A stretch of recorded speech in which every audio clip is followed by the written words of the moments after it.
بسم الله الرحمن الرحيم والحمد لله رب العالمين والصلاة والسلام على رسول الله وعلى آله وصحبه ومن والاه وبعد.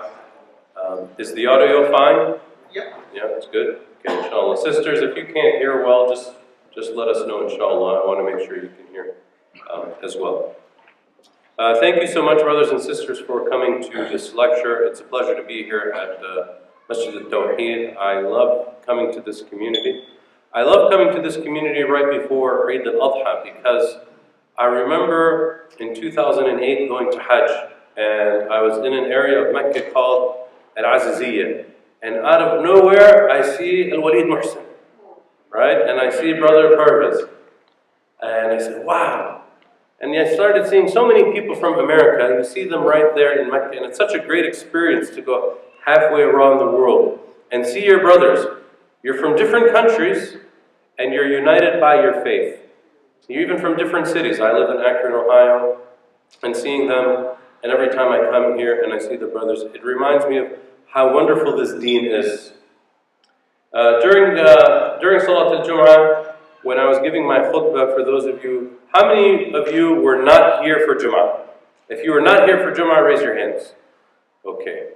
So if you weren't here for Jum'ah, you missed my talk on obedience in Islam, being obedient to Allah, being obedient to the Prophet ﷺ, and how Allah offers in exchange for obedience. He offers, let's see who's listening. What does Allah offer in exchange for obedience? What did I say in my book? Victory, yes. Good, they were listening. Alhamdulillah. And I also referenced that yesterday I was having coffee with some other attorneys in Akron, and I was talking about so many things about religion. And I remember talking about marriage and how we stay away from physical contact before marriage, how we look for compatibility first, then we look for the love. And one of my colleagues says, that sounds good, but you told me you have a community where you can do that kind of thing. I don't live in a community like that. People's expectations are different. And I said, alhamdulillah, it's such a ni'mah to have a community and to live in a community and to practice your values among other people who have the same values as you. You may not think about that a lot, but when you move or you travel and you can go to a masjid and someone sees you and they say, Assalamu alaikum, brother, and they don't even know you, it's a great feeling. It's an even better feeling when you know them.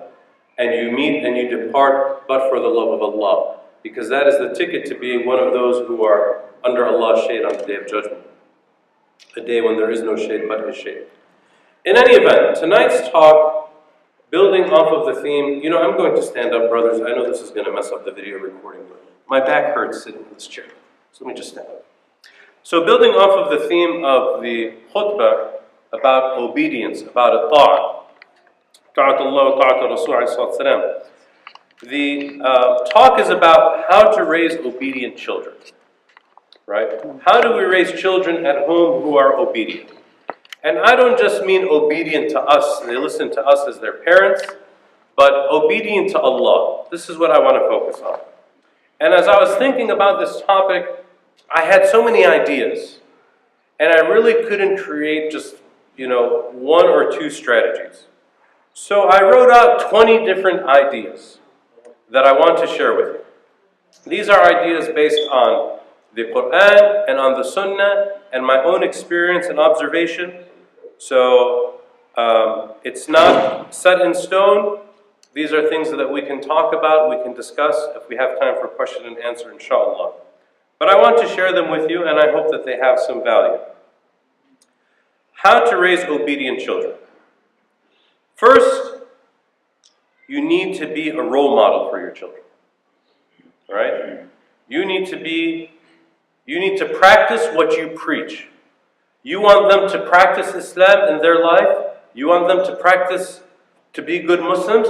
You need to be their role model. Because they cannot see Muhammad sallallahu alayhi wa sallam. They cannot see Umar or Abu Bakr radiallahu anhuma, the people that they read about in books. They see you, right? And I've heard so many times from kids who were turned off by religion because the father would talk about religion and he would cheat people in his business. The father would talk about religion and he would beat his wife like she was an animal. You want your kids to practice Islam, you have to be that role model. It's not just about telling them. It's about showing them what kind of behavior you want to see from them. All right? And it takes time, and you can't expect a child to practice Islam the way that maybe you have after working at it for 10, 20, 30, 40, 50 years. And we're not perfect. We make mistakes. And as parents, we make a lot of mistakes, but we have to, in our minds, think, I need to be the role model. The conduct, the behavior that my child sees needs to be an example of what's right, not of what's wrong. That also requires you to keep improving yourself, to recognize what your mistakes are. You know, it's like that father. I don't know, maybe some of you were like me when you were young, you used to smoke. And did you ever see those fathers? I don't smoke now, obviously. But when I was young, I did. And you ever see those fathers, you know, they're smoking a cigarette? Yeah, but if I see you smoking, I'm going to kill you. Right? You know, he's doing this, smoking a cigarette, and he's telling his son that's wrong. Now, obviously, someone who's smoking, they're addicted to cigarettes. It's hard to quit. However, what kind of message do you give your child when you say, do what I tell you to do, don't do what I do? Right? It's a contradiction. In the mind of the child, it's hypocrisy. Right? And maybe in the sight of Allah, it's hypocrisy too. But the child gets confused.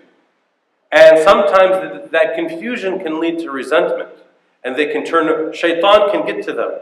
And they can turn away from this religion. Did you ever hear people in your own communities who don't practice Islam, and when you say, you know, come to the masjid, you should pray, you try to give them nasihah. And they say, oh, all of those shuyukh, they're all a bunch of crooks. Right? I know, and then they'll tell a story of somebody they knew who was religious. And they think that because one person is religious, he is a representative for everyone in the masjid. Or because one person comes in and prays, then everyone is like that person. So our actions are important. Number 2, we need to talk to our wives, our husbands, if we're married, you know, men and women, you need to talk to your spouse about how are we going to raise our kids. Now Allah gave them to us. You know, as fathers, obviously, good fathers are not going to say, women, you take care of the children, I bring in the money, when I come home, leave me alone. Right? If you're doing that, stop. Because the Prophet ﷺ didn't do that.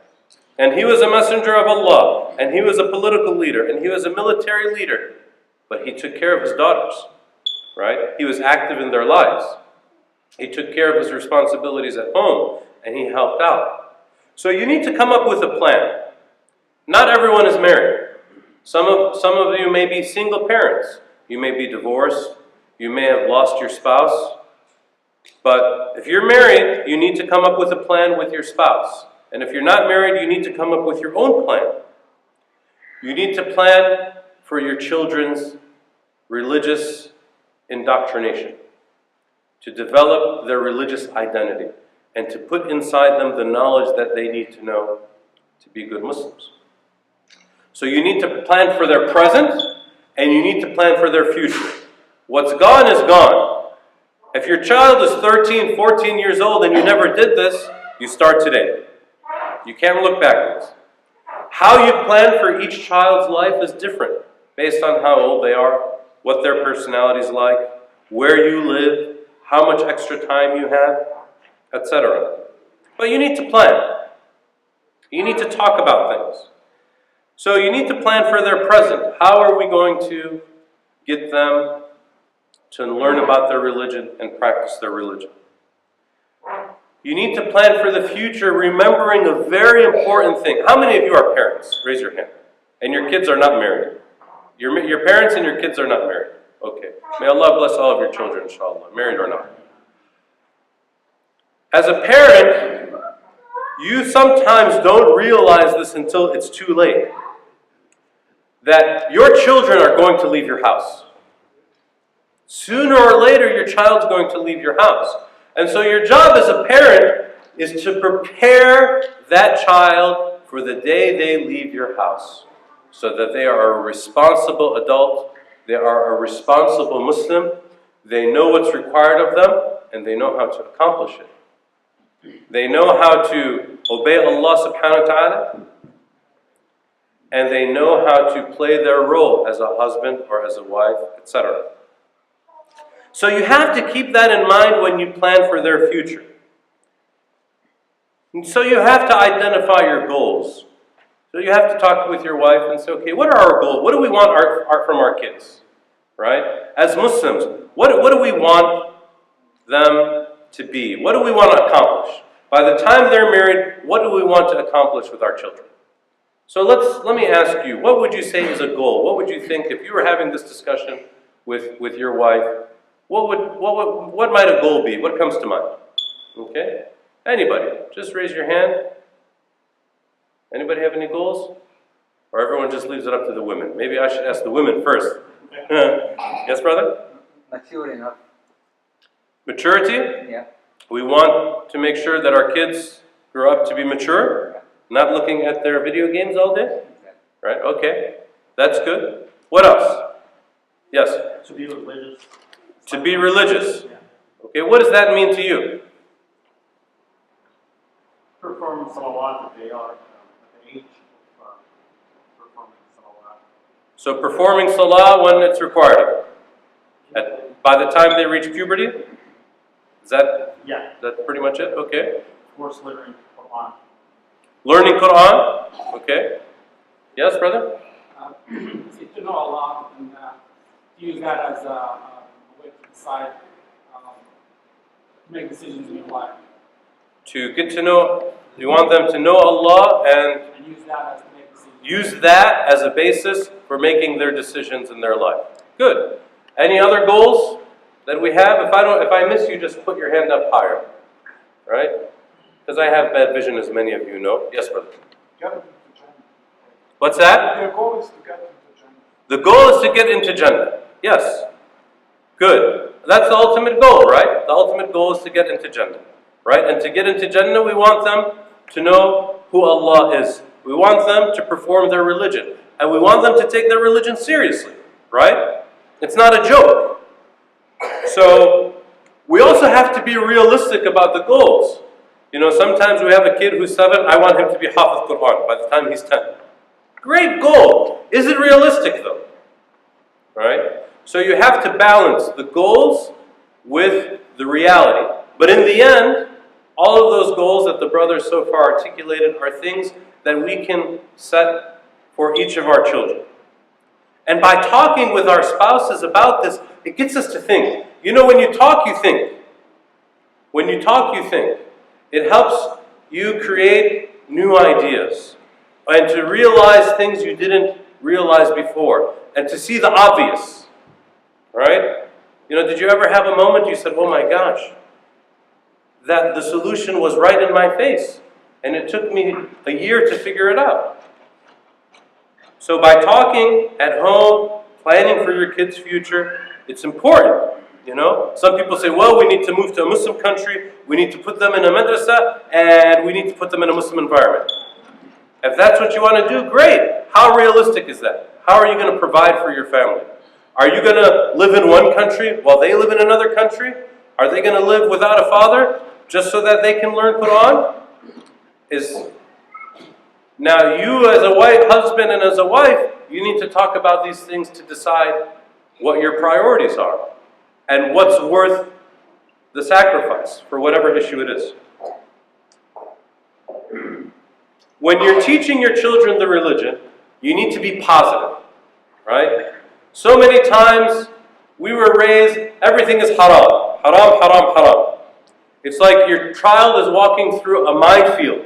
You know a minefield? In the military, they want to protect the territory. So they put explosives in the ground, and you don't know where they are. So you're walking around, you walk left, you can step on a mine and get blown to pieces. You step right, you can step on a mine and get blown to pieces. Sometimes we're laying a minefield in the minds of our children. telling them haram, haram, haram, nar, nar, nar. Right? Where Allah subhanahu wa ta'ala, yes, He is punishing for those who disobey, but He is forgiving and He is merciful.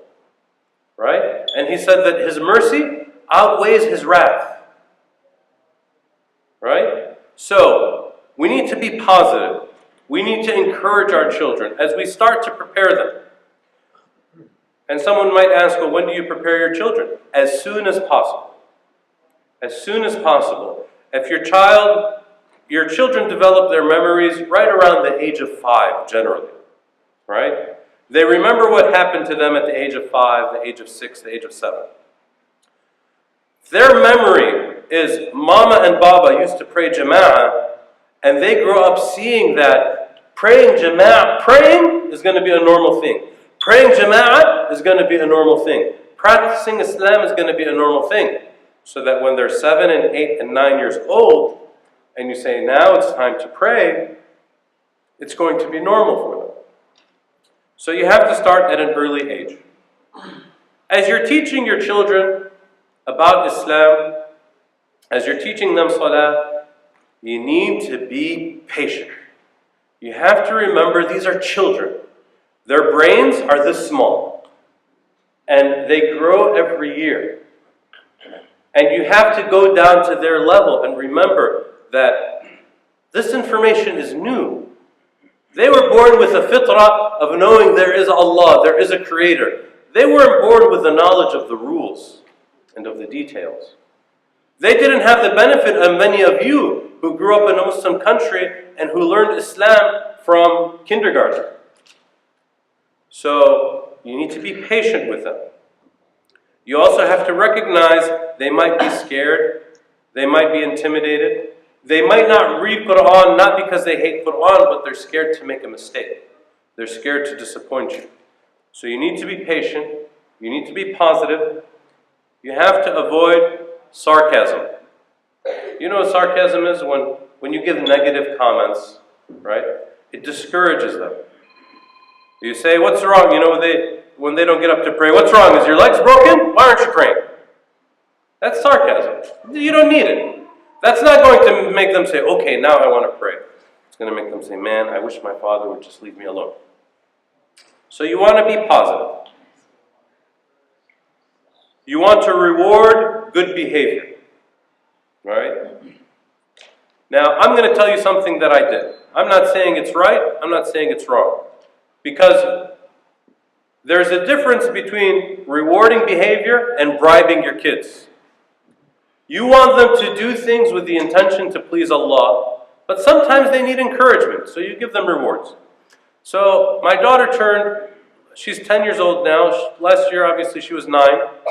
And I said, okay, she needs to pray 5 times a day by the time she's 10. And she has a cousin who's a little bit older than her. And so I challenged them. And I said, if you can pray 5 times a day from now to 2 weeks, I'll take you to IHOP and we'll have pancakes. And they said, okay. So they did it, and I took them to have pancakes. And I said, if you continue for the next 6 months, I'll take you to any restaurant you want to go to.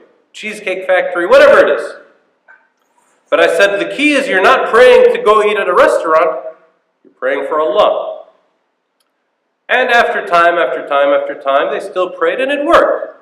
Now, my daughter, she's 10, she's not going to pray on her own each time. I still have to remind her. But she's developed a habit, right? The idea with our children is we want to develop habits. And developing a habit takes time. You can't go to the masjid, hear a khutbah about salah, go home, go to your 16-year-old child who never prayed a day in their life, yalla, go make wudu and it's time to pray, we're going to pray 5 times a day from now on. Right? You're shocking them. You're creating an expectation for them of something that they're not ready for. Yes, it's true. The people who accept Islam, in theory, when they accept Islam, they start praying right away. But even those who accept Islam, they make a choice, they make a decision. Children, you need to train them, you need to develop them. So reward their good behavior. Right? Let the children lead salah. Let them make adhan. When they mess up, don't stop.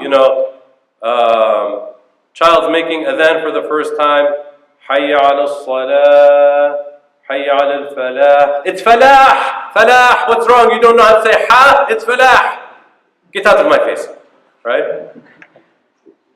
Be patient with them. They'll make mistakes. Some mistakes you can look it over. You want to build their confidence. You want to show them that they are being successful. They're doing what they're supposed to do. When you have to correct their mistakes, but use wisdom. Right? When they read, let's say Surah Al-Fatiha, and they make a mistake.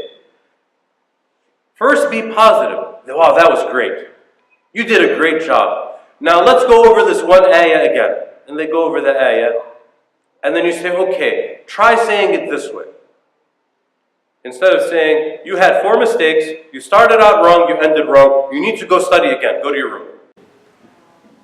Use wisdom. Remember how young they are. Remember how new this may be to them. And be patient. Make Islam simple. When you're teaching your children about Islam, focus on the fundamentals. Right?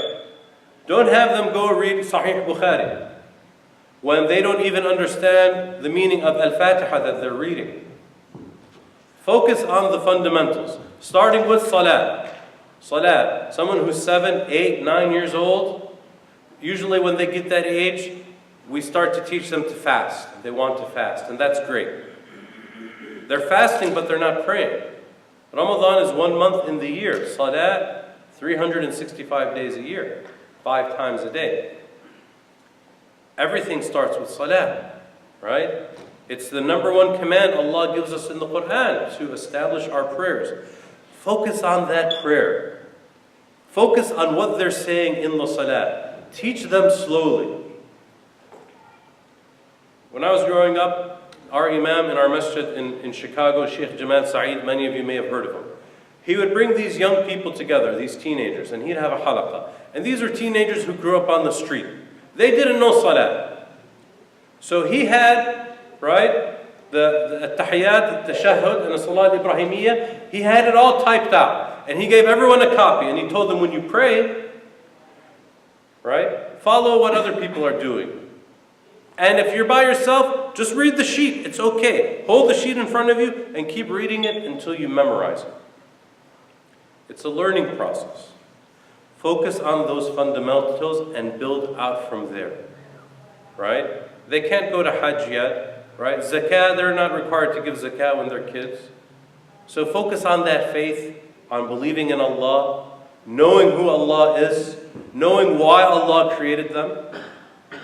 Imagine how much time we spend on planning our children's education and planning their marriage and thinking, am I going to let them marry somebody from outside my country? Does it matter? No, I think I want them to marry the daughter of so-and-so. Where's the wedding going to be? How much is it going to cost? Who are we going to invite? So many things. Planning for the dunya. Right? How much time is spent teaching them about who Allah is? Why Allah created them? What Allah expects from them. Those are the fundamentals. All of the other details, they can come later, and they can come over time. Right? It's a marathon. It's not a sprint. Do you know the difference? When someone runs a marathon, they run 20 miles. So they have to pace themselves. There's a rhythm. They can't run fast the whole time because they'll be tired after 1 or 2 miles. So they create a rhythm so that they can sustain themselves for 20 miles. And when someone runs a sprint, they run half a kilometer to see who can go the fastest. This education process, this tarbiyah, this raising of our children is a marathon. It's a long-term process. And there will be time for those smaller details. But let's focus on the fundamentals. I don't understand some parents who focus on making their daughters wear hijab and those daughters don't pray. It doesn't make sense to me. In fact, I have a girl in my family, one of my relatives, who wore the hijab, and I was so proud. And I found out she didn't pray, and I said, which one of the 5 pillars of faith is hijab? And she went through them. She said, none of them.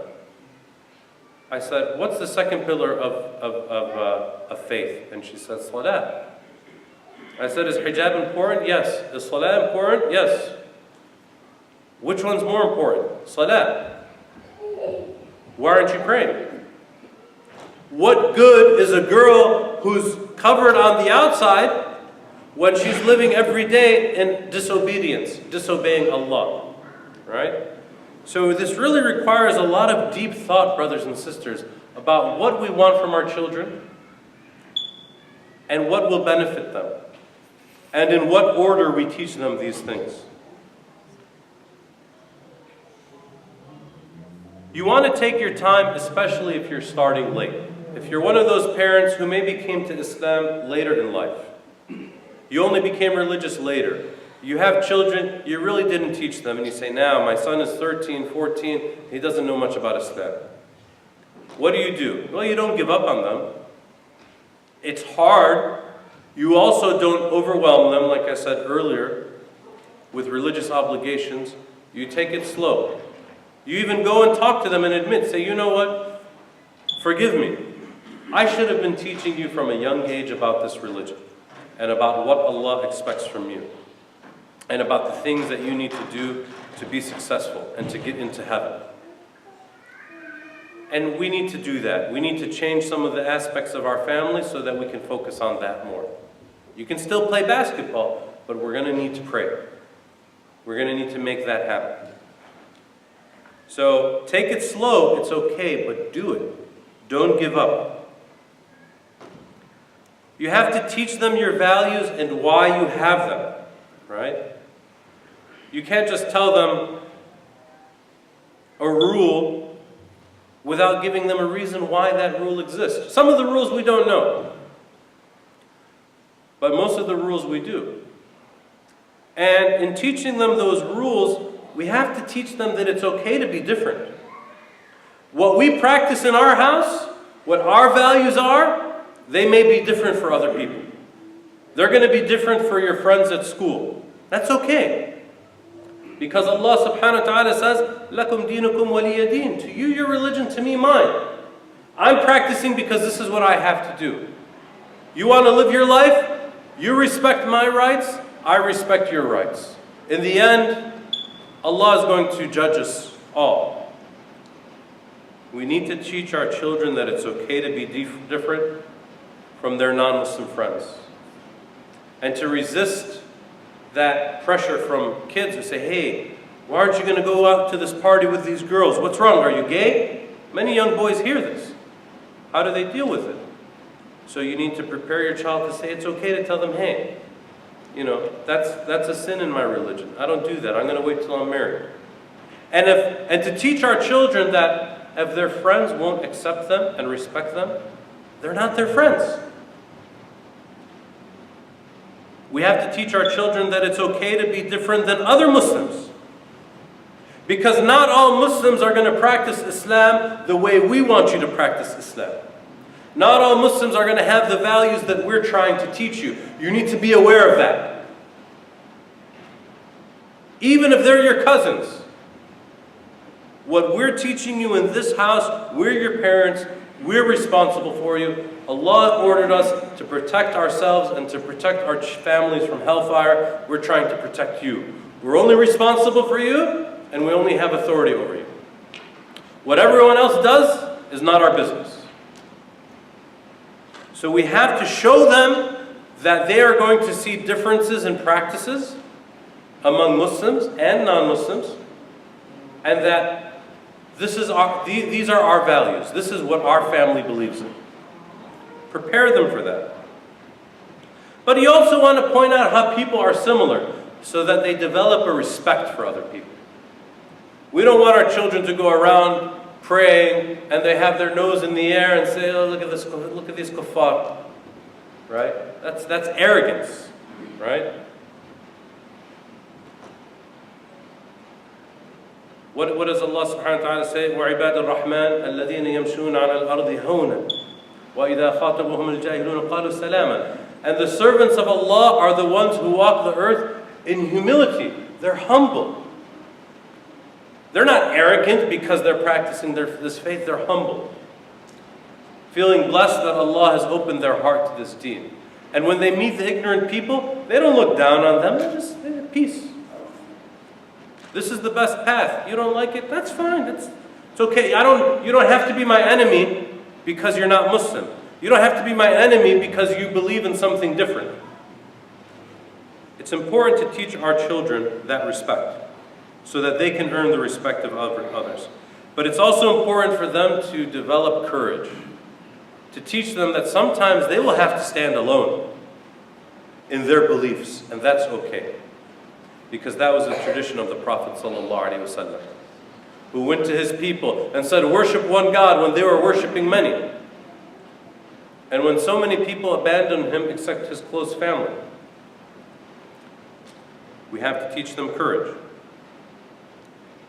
We have to take advantage of the resources in the community. We have weekend schools, we have full-time Islamic schools. Depending on your schedule, they need to be in an environment, especially a Saturday or a Sunday school. We should put them there, and it shouldn't be daycare. It shouldn't be an opportunity for us to have free time. We should get involved in these schools to make sure that our children are benefiting and that we're maximizing that benefit and that they're having a positive experience. And Sunday school or Saturday school, it shouldn't be just school because the kids go to school 5 days a week. The socializing that they will do with other Muslims is just as important as the lessons they're going to learn. Because by having social relationships with other Muslims, it'll help give them a stronger identity, give them more confidence, make them feel more relaxed. They're not by themselves. And as they get older, hopefully those friendships will develop. So that when all of the non-Muslim kids in their class are at a party on Friday night, your son can be hanging out with his friends playing basketball in the masjid parking lot, or being over at a Muslim friend's house where you're not worried that there's going to be girls or alcohol or drugs. So the socializing at Sunday schools is very important. They should have fun. Fun, fun, fun. This is a word that many people grew up with. They never even learned it. Fun. Make Islam fun so that the children enjoy it and so that they love it. Remember, our children are growing up in a different time and in many cases in a different country than when and where we grew up. How we grew up, your children, they have it so easy. And you tell them, when I was your age, I used to walk to school 5 miles. I used to walk to school 5 miles up the hill. And I used to walk home 5 miles up a hill. I used to come home, and then I used to go to work. And I used to come home after work, and I'd eat a piece of bread, and that was my dinner. You tell them all these stories. That's nice. But you can't force your young days on them. Their reality is different.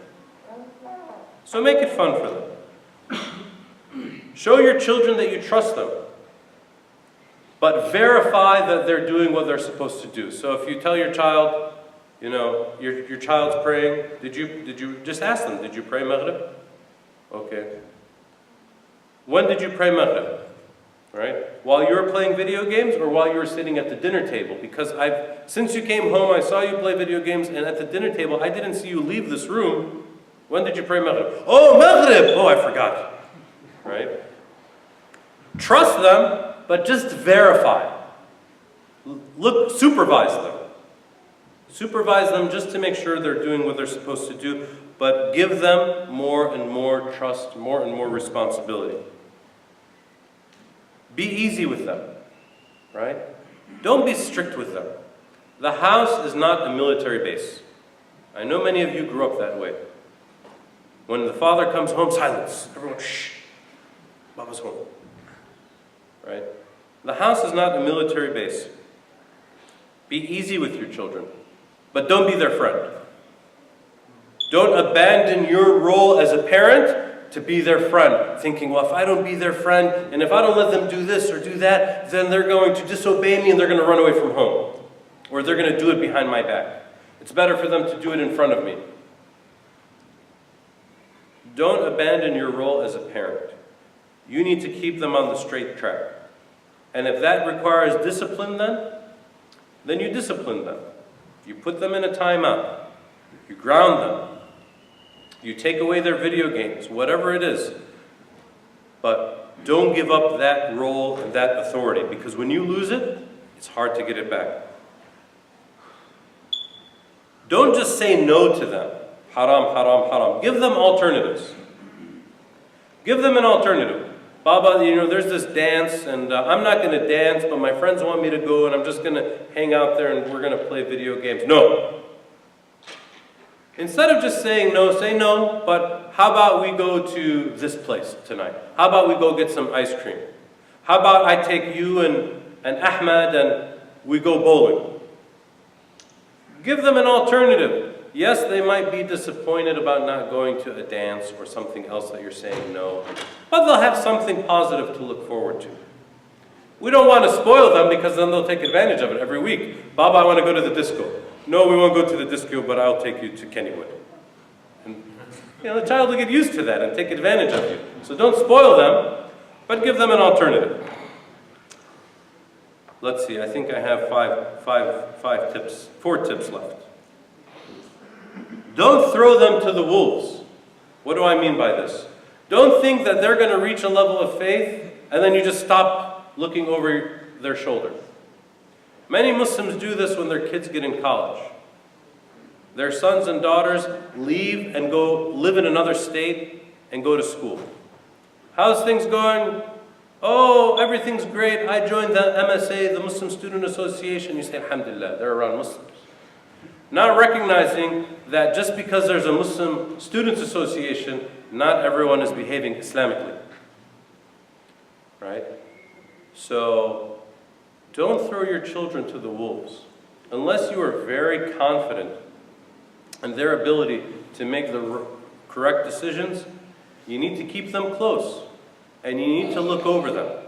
And you need to constantly remind them. And remind them that you are there, and remind them, more importantly, that Allah is there.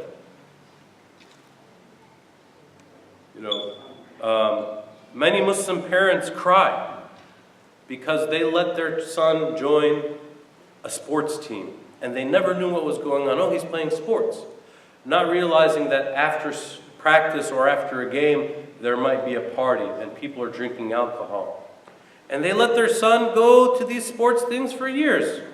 And never even looked, never went to a game, never saw what was happening. The friends pick up the boy, the friends drop off the boy. And then they realize that this boy was drinking alcohol, this boy slept with a woman, and now or with a girl, and now she's pregnant. This boy was arrested for smoking marijuana. Some parents get shocked. And then you ask them, well, where were you? Right? Why didn't you look and see who their friends were? Why didn't you look to see where they were going? Why did you just take their word for it? So don't throw them to the wolves. Lead them to the right choice. Don't make the choice for them. This lesson is for those children as they get older. Right? We can't always protect them. They're not robots where we can just direct them left, right. They need to learn how to make choices. Let's lead them to that correct choice, right? And let's give them a chance to make the choice.